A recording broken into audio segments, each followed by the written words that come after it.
The quote says, "You cannot fight racism with racism, you have to fight with solidarity."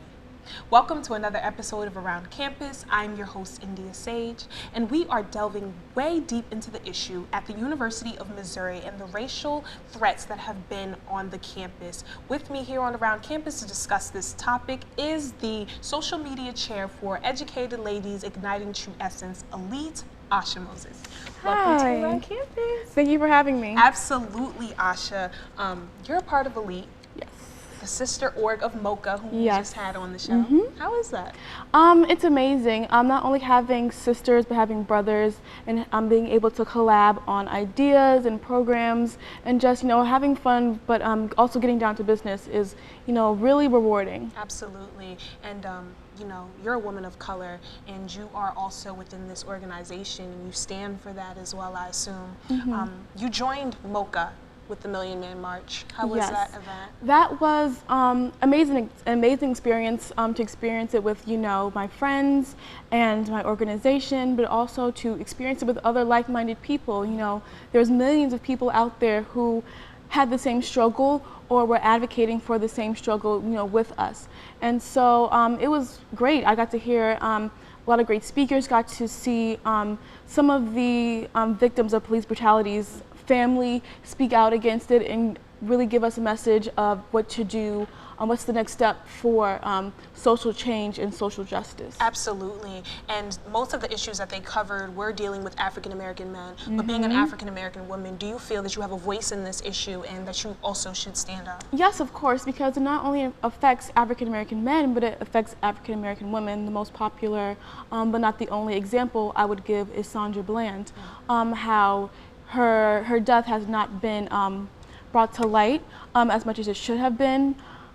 We have not seen justice for her and her death, and millions of other women and young children, young girls who have gone through police brutality.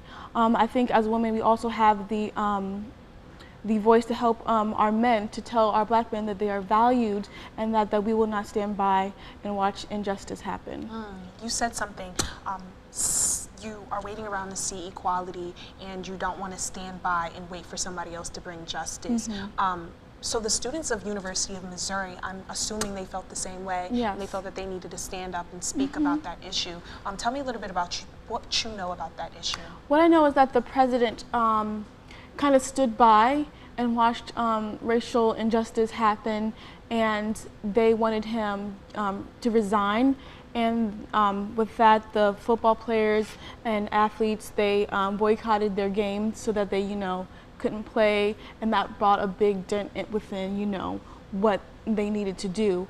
And so I understood that they protested, and then about Monday, I think it was Tuesday night, someone put out a death threat on social media, and the campus has basically been in a bit of a frenzy since then. Since you are a mass communications major and you're the social media chair of Elite, how do you think that the hashtag Pray for Mizzou is helping the University of Missouri, and how is it bringing awareness to other universities? Well, I think it helps because when you plug in that hashtag on your phone, you can see millions of support on Twitter and on Instagram. You can tweet and post pictures yourself with solidarity, so it just shows how many people, believe in the right for justice and are coming together to stand up for this racial injustice and this racial hatred that people are putting on social media. I think if you click on different hashtags, you can actually find articles, information that you might not have seen if there was not a hashtag, and so it really helps to really spread the word and spread the light of what's going on. Absolutely. And with the threats that were going on, from the swastika sign that was in the dorm room to the online threats, there was a lot going on. And do you think that if Missouri students retaliated in the same manner as the people making the threats towards them, do you think that the media would, what way do you think the media would portray them? I think the media would portray the students as violent and unnecessary. I think that's how the media would portray them. I think they would, show people throwing things and different things that may not reflect what's actually going on. I think when you have people who are in a predicament and who are just really fed up with what's going on, you kind of portray them in a negative light when really they're just trying to get their voices heard.